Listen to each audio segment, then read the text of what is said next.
Sa nakaraang video nalaman natin na mali ang nakamarka sa mapa na pinakita ni Sean. Ngayon dadako naman tayo sa ginawa ni Sean nang malaman niyang impormasyon mula kay Elric. Agad na nagtungo si Sean sa dean ng paaralan upang ipagbigay alam ang nakalap na impormasyon. Sa umpisa ay nag-aalangan pa siya sa kadahilanang baka magalit lamang sa kaniya si Dean.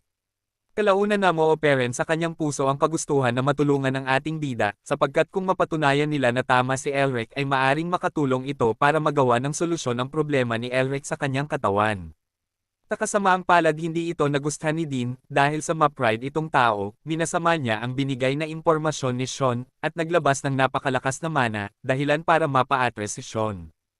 Sa init ng tensyon ay biglang sumulpot si Elric sa pintuan, na lubos ikinagulat ng dalawa.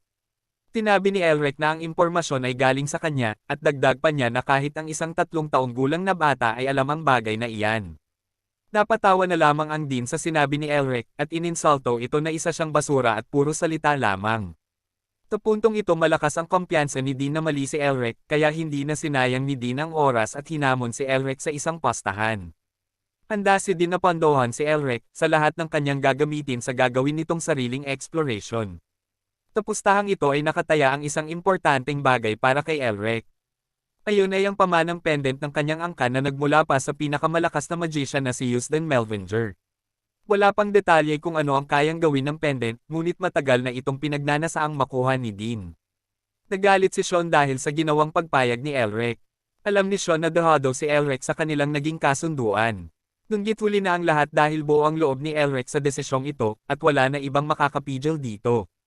Nabaling ang atensyon ni Sean sa binabasang libro ni Elric at nang makita niya ang detalye ng libro, si Sean ay nagulat, sapagkat ang librong binabasa ni Elric ay isang ipinagbabawal na libro, at kung mahuli sila na binabasa ito ay maari silang ipapatay.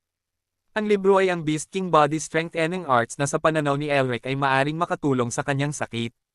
Wala na nagawa pa si Sean at hinayaan na lamang si Elric. Sa di naasahang pangyayari ay biglang tumigil ang kalisya at sa pagbaba nila ay nakita ni Elric at Sean ang mga kaklase nito kasama karagdagang tao na sasama sa exploration na ipinadala ni Dean. Halata sa mga taong ito ang masama nilang binabalak at ilan pa dito ay tinatago ang kanilang mana.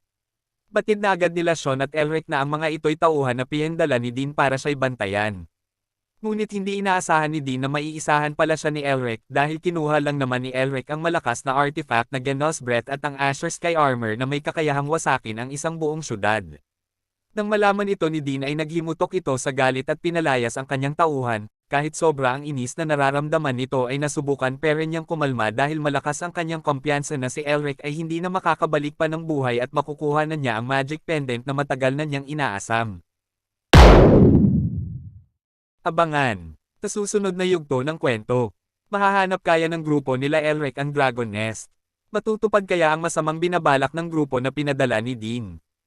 Kung hilig mo ang mga ganitong kwento pindutin lamang ang subscribe or follow button. Ako ay nag-upload ng isa o higit pa sa bawat araw. Hanggang sa muli, paalam.